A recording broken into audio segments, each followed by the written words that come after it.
Ja, er is een nieuwe single, die heet Droomvrouw. Die hebben we speciaal geschreven, dat is best wel bijzonder, want die hebben we geschreven voor Miss Nederland.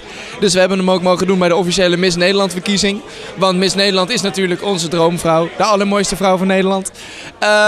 Ja, dat vonden we wel tof om dat te mogen doen. Dat was wel een hele ervaring voor ons. We stonden tussen de 12 mooiste vrouwen van Nederland, stonden we dat nummer dus op te voeren. En ja, we moesten naar voren kijken, maar af en toe ging je ook een beetje zo achterom kijken van even spieken. Ja, hoe is dat ontstaan? Wij dachten, we maken een nummer voor de mooiste vrouw van Nederland. En uiteindelijk na een beetje rondmailen en zo hadden we het geluk dat ze reageerden. En dat het allemaal oké was en dat ze het ook een vet nummer vonden.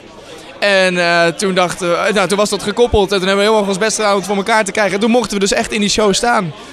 Want ja, het nummer was echt gewoon gemaakt voor Miss Nederland. Het was echt, het klopte helemaal bij. En het gaat echt supergoed. Echt leuk. Iedere dag zitten we weer ergens anders in Nederland. Ene keer van de week stonden we in een zwembad op te treden in Center Parks. En de volgende dag weer een heel groot tentfeest. Dus we gaan het hele land door. Het gaat echt zo'n exponentiële groei, weet je. Dat schiet echt door het dak de laatste tijd. En dat is natuurlijk super vet om mee te maken. En ja, we zijn denk ik iets langer dan een jaar bezig.